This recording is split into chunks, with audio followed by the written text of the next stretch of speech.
What is up, guys? JD here. I hope you're all doing well today. Today I'm really excited to bring you my review of the Kizer Mini Sheepdog with the thumb hole. The Kizer Mini Sheepdog has a 2.63 inch 154 cm blade steel, 3.14 inch micarta scales, and claimed weight is 3.17 ounces. Let's bring the scale on over here and give that a quick check. So 2.6, I am assuming that weight, I must have grabbed that from a site that's probably using it off of the thumbhole variant, off of the flipper tab variant, which has a little bit more steel on it. Really quickly, what I want to do is just run through some quick size comparisons and comparable sized knives, and then I'll give you my thoughts and impressions. So first up, I am going to bring out the Spyderco Shaman. I'm going to do it a little bit different today and just give you kind of one from each because I think it's pretty obvious. This is a little guy. Next, I'm going to bring out my Benchmade Bug Out. This one here has the Flytanium scales from Titanium. I anodized them myself, and that has the dark matter scales made by Fat Carbon and forged for my particular knife with skinny scales, or skinny handles, sorry. All right, so as you can see here, this is just much smaller than these couple of knives. Instead of going through all of my usual suspects, I'm just going to go ahead and bring out a couple of comparable knives and then some knives that you might be more familiar with as far as in relation to the size of this knife. So first up, if you have one, the Baby Banter is a really good frame of reference for the size of this. Next up, I'm going to bring out the Petrified Fish Mini Beluga. So you can see here, this is definitely more in that fifth pocket realm. One more just in case you're familiar with the modern traditional. This is the Finch Lucky 13. So you can see it's right in that wheelhouse and then that realm. It does feel more like it is a fifth pocket knife than it is a, and just for the reference while I'm talking about this, than it does for something that might be a small primary. You can really see here against the Beluga, it's just much smaller, and if you go from the pivot, you can see how much more handle and blade length that the Beluga is giving you. All right, so with all the size comparisons out of the way, let's talk about this knife. Why would you want something like this? The reality is, if you like a companion carry or you want something small and lightweight that you can carry as opposed to carrying your big full-size knife, this is really a nice option. Now, I do have very large hands, so for me it is just a 3-finger grip when you're using it with the cutout for the liner lock. As you can see here, it does leave this finger completely off. The reason that I like the thumb hole variant over top of the flipper tab is because of the fact that it does remove that flipper tab and it gives you a little spot to choke up when you're trying to do something that requires a little bit more precision. And that's really nice to have.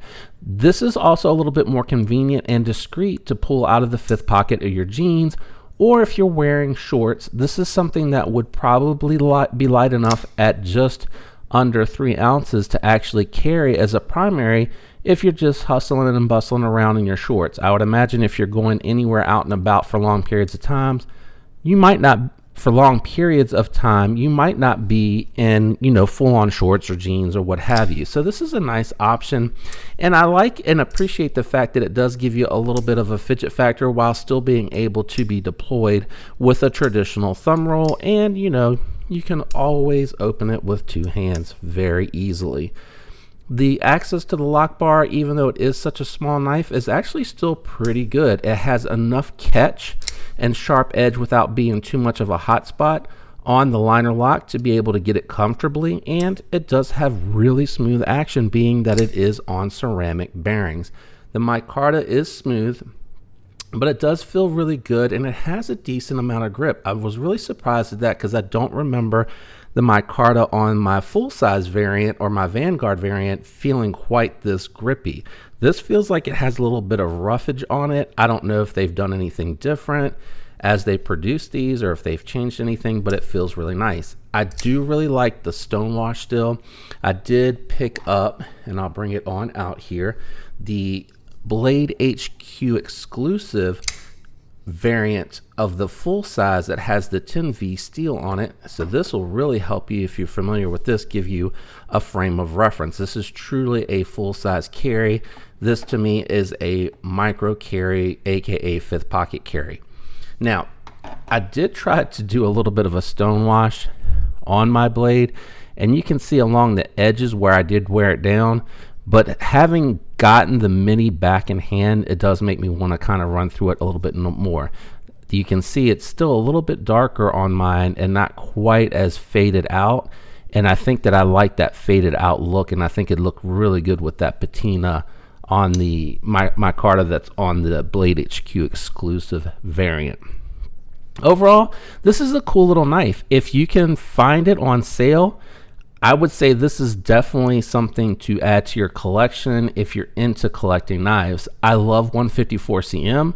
I think this pocket knife honestly is going to do anything that you need it to do as part of your EDC, or maybe you're looking for something smaller to put into your pouch. So I know some of those garage gear built pouches, and even some of the Maxpedition pouches, not couches, Maxpedition couches. Some of the Maxpedition pouches have little smaller holsters, and this would actually work really well. And in all honesty, you know, it's gonna cut the majority of what you need to cut without issue. If you need to get into a package, you need to open something, this is going to get you into whatever it is that you need. Now, here's the drawback of something this small for long periods of time, or if you're breaking down cardboard, or if you're having to do something to where you need a little bit of a gorilla grip or a strong grip, it's not going to be as comfortable as a full-size knife. Heck, it's not going to be even as comfortable as the full-size variant that I have right here. This is really, really comfortable in hand ergonomically. Even when you got to choke up because there's just so much blade for me, it feels really good in hand, and it gives a nice purchase. I really do like that a lot. But I imagine if you're looking at this, you either are interested in or already own a small one.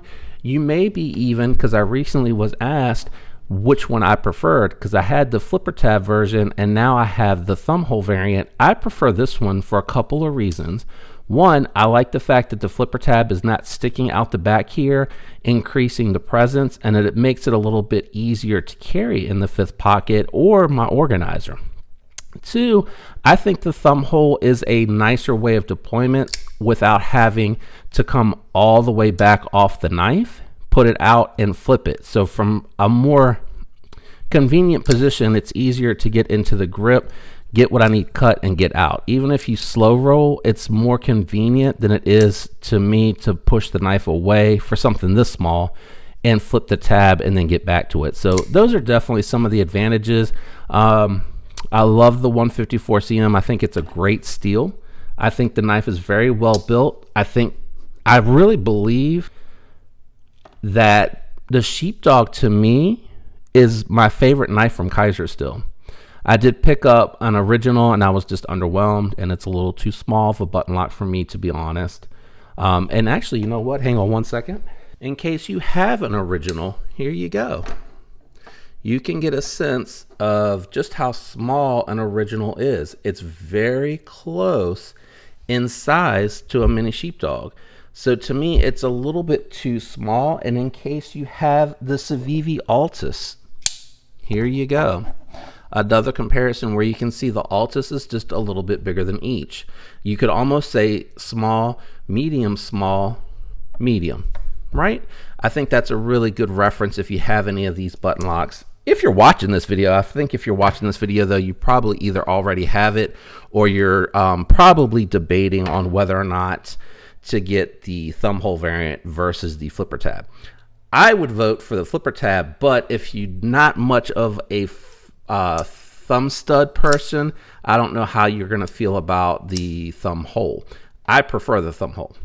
Anyway, that is my review of the Kizer Mini Sheepdog. If you enjoyed today's video, do me a favor, leave a like, consider subscribing if you're enjoying the content, and if you're already subscribed, thank you for all of your support. I sincerely appreciate it. Thanks for tuning in. I hope all of you have a fantastic week, and until next time, peace.